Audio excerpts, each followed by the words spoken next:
The question as to what becomes of the young salmon after leaving the egg is a query more easily asked than answered.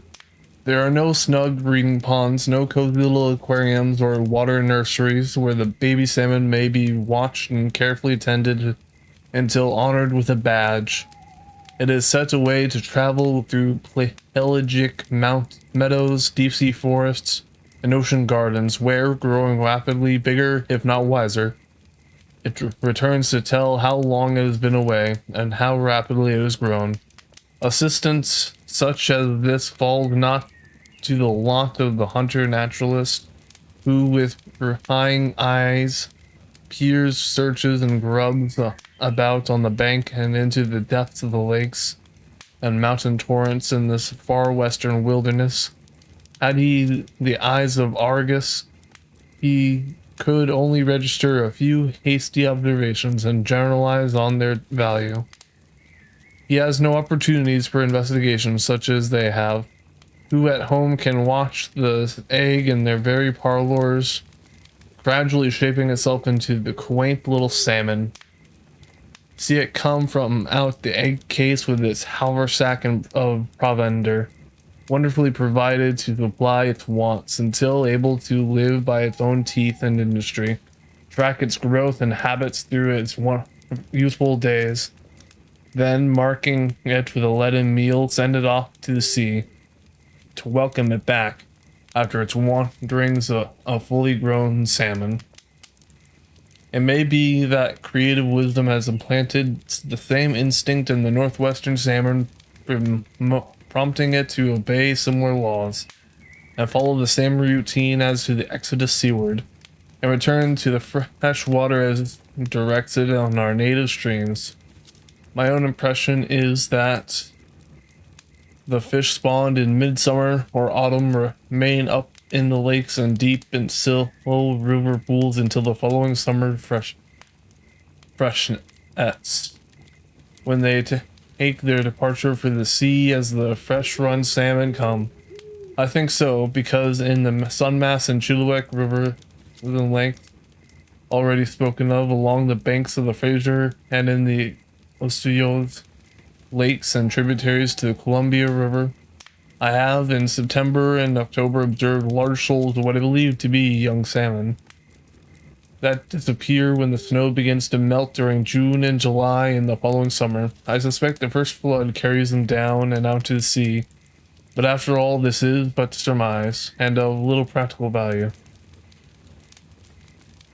I never caught a salmon fry whilst fishing for trout, as we could so easily do in our streams, that as it is possible that with the rapid rise, unlike anything we know of in our streams, that take place in every river, brook, and rivulet during midsummer, when the snow melts on the hills, reducing the temperature of the water down to freezing point, may send the young salmon fry into the salt water at a very early period of its life. At 3 days old, he is ready nearly 2 grains in weight. At 16 months, he has increased to 2 ounces, or 480 times its first weight. At 20 months after the smolt has become a few months in the sea, it comes a grisly 8.5 pounds, having increased 68 times in 3 or 4 months. At 2 and 3/4 years old, it becomes a salmon from 12 to 15 pounds weight, after which it increased the rate of growth has not been ascertained. But by this time it becomes 30 pounds in weight, it has increased 115,200 times the weight it was at first. These smolts that I have seen in shoals were about half an ounce in weight, the produce of the summer's spawning. As I have stated, they disappear when the flood sets in, and nothing more is seen of them until they return. Salmon of various sizes, from 2 to 75 pounds, or as I believe the quinnet and the stoven. The next salmon is in importance as affording food to the Indians is called by them at the Kettle Falls Chachaloo. and arrives with the quinat. This is unquestionably a fully matured fish and distinct species, answering in the many particulars to the Salmo Gardierne of Sir J. Richardson. It will be as well to retain that name. It may be readily distinguished from the quinat by its rounded, blunt-looking nose, shorter and much thicker head, straighter back, and more slender figure. The tail not nearly as much forked. The entire color of the back is much lighter and thickly freckled, as are the fins and tail with oval black spots. The average weight of the chachagul is from 8 to 11 pounds. This salmon is common in the Fraser, Chilliwack, and Sunmath rivers, and in every stream along the mainland and island coast with which the salmon ascend. When they are first arrived, the flesh is most delicious, fat, pink, and firm withal, and to my palate finer than that of the mammoth quinat. The Indians also prize these salmons and pack them when they dried in bales apart from the others. Salmo Gardini and S. quinat are the spring salmon, but the autumn has also its supply of suing silver, quite equal to that of spring in point of numbers, but inferior in quality. Up the Columbia in October, the Kettle Falls, and somewhat earlier in the Fraser and rivers north of it comes an ugly, unprepossessing, hook-nosed, dingy-looking salmon called by the Colville Indians Kiasu, by the Chinooks Ekewan, and by the Kalams Kuch. The hooked snouts of the fur traders, Salmolycodon of Pallas. When fresh run, this fish is in the color of a silvery gray luster. Back overshot with a greenish hue, belly silvery white, no spots on either the back or sides. The hooked nose said to be particular to this male fish after spawning is a well-marked constant and specific character in every fresh-run fish. The females having at all times symmetrical jaws.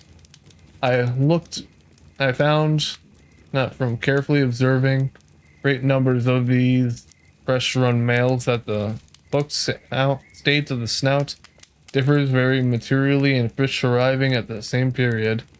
And I am quite convinced that the large numbers of these salmons do get back again to the saltwater after spawning, and that the strange change that takes place in the hooking over the snout and growth of the teeth during their sojourn in the rivers makes it a permanent mark.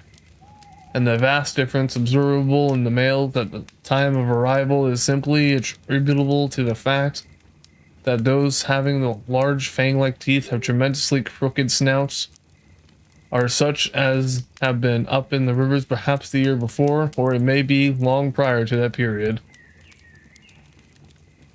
In every stream and rill, here they can be any possibility work of passage. You find these salmon, they remain until January and February in the succeeding year, become fearfully emaciated and warm from a long and tedious abstinence, for I believe these salmon feed sparingly, if at all, after leaving the sea. The fish in January is of a pale, dirty yellow color, the side showing a bright purplish stripe, sure sign of waning vitality, are flattened and compressed, and the back is straight until near its posterior third, when it dips down suddenly and rises again at the tail, just as if you had cut a notch out. The belly, instead of being silvery white, is rusty yellow and hangs impetuously and flabbily. The eye is dull and sullen. But the most curious change is in the head of the male fish. The nose becomes enormously elongated and hooks down over like a gaff hook under the underjaw, and the underjaw bends up at the point into a kind of spike that fits into a regular sheath or hole in the upper jaw, just where it begins bending into a hook-like point.